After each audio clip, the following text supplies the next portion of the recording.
In 2003 and again in 2007, the Philippines faced two dramatic military uprisings that shook the nation's democracy. The Oakwood Mutiny and the Manila Peninsula Siege were bold attempts by rebel officers to challenge the government and expose what they claimed was deep corruption.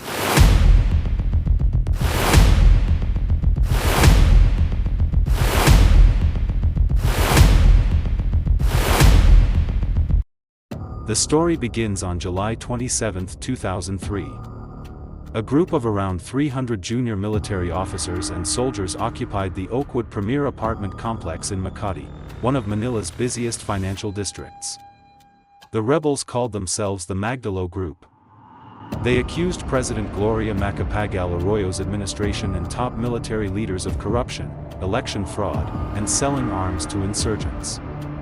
They demanded the resignation of key officials, including President Arroyo and Defense Secretary Angelo Reyes. Their message spread quickly across television and radio, turning the standoff into a national crisis. For nearly a day, negotiations continued between government officials and the rebel soldiers. Tanks and loyal troops surrounded the building, but both sides tried to avoid bloodshed. By the evening of July 27, the mutiny ended peacefully. The rebels surrendered after negotiations, and the government regained control without a major firefight. Many believed the story was over, but the grievances behind the mutiny remained unresolved. Some of the rebel officers would return to the spotlight just 4 years later.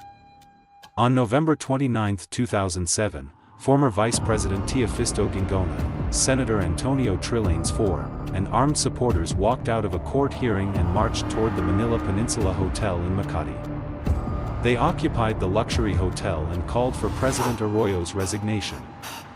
The group claimed the government had lost legitimacy and urged the military and public to support their cause.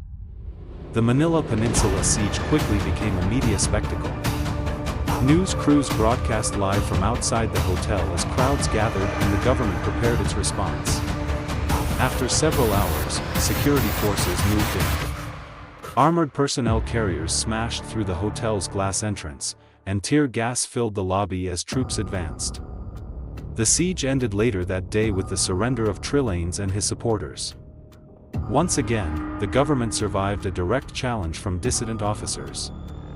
The Oakwood Mutiny and the Manila Peninsula Siege exposed deep tensions within Philippine politics and the military.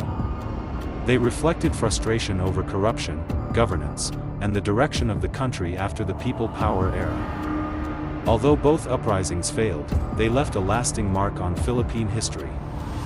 They showed how fragile democratic institutions can become when public trust in government and leadership begins to erode.